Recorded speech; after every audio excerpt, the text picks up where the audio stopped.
Kamusta ka na? Once again, I'm Raymond Gerald Tabaque and I help Filipinos kung paano nila mapaparami prospects and sales nila sa business nila. Either you're a network marketer, internet marketer, affiliate marketer, or nagpo-promote ka man ng business or products online. Okay, so to, gusto ko lang i-share sa'yo to. I hope makapagbigay ng idea sa'yo to. Okay, kaya ako ginawa tong video na to is, ayun, yung gusto ko i-share sa yung topic ngayon, no? Okay, is about no versus no. Okay, anong ibig sabihin yun? No as in K-N-O-W versus N-O-W, N-O. Okay, so no versus no. Okay, so to, marami kasi nagtatanong din sa akin. Okay, marami nagtatanong sa akin, Raymond, bakit ganun? Okay, bakit maraming nagsasabi ng no? Bakit marami lagi nagre-reject sa offer ko? Ba't ang daming umaayaw sa kung ano man ang ideas ko, kung ano man yung products ko, yung business ko, yung ganung mga bagay, okay? So to, actually, isa yung napakalaking problema lagi yan ng mga marketers, okay, lalo na dito sa online, okay, or yung mga baguhan, kasi, okay, face the truth, okay, sa umpisa, di naman tayo marunong magbenta sa umpisa, diba? Talagang aralin mo siya. Hindi naman tayo marunong mag-convince sa simula. Talagang inaral mo siya or aralin mo talaga siya. So, ito lang naman yun, okay?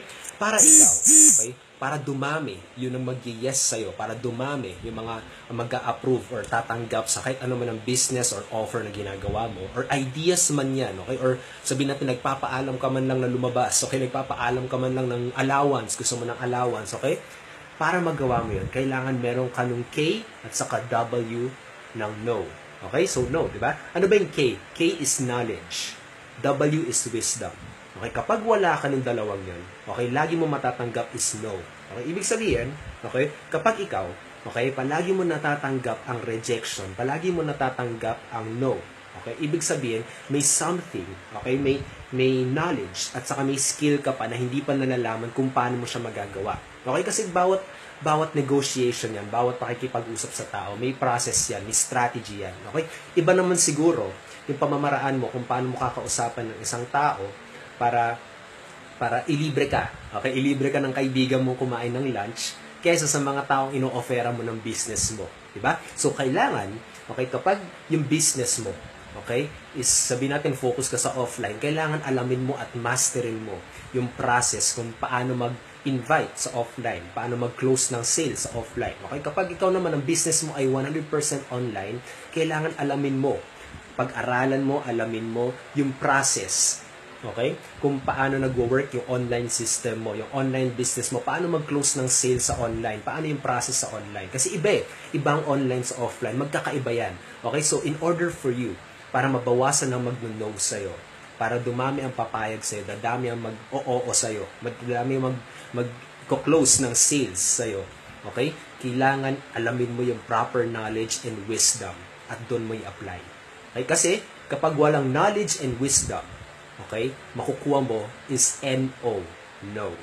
Okay? So in order for you, okay, para mabawasan ang no, ang mga hindi tumatanggap sa kahit ano man yung offer mo, kailangan kunin mo yung K at saka W. Kailangan pag-aralin mo yan para magkaroon ka ng no. Okay? Kasi mas alam mo, di ba? No, di ba? So yun lang naman, no versus no. Saan ka pupunta?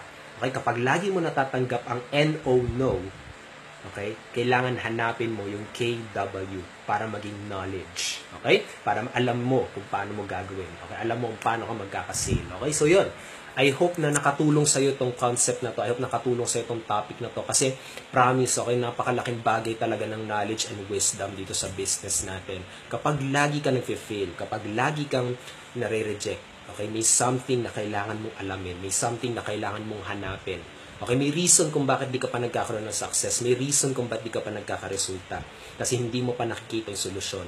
Okay, wag na wag kang susuko, my friend. Okay, mahalaga yung solusyon. Mahalagang makuha mo yan para sa pamilya mo. Okay, so yun lang naman. So, and I hope, ito nga pala, mag-iwan ako ng link sa video na to. Okay, I hope ito yung maging parang solusyon para sa'yo.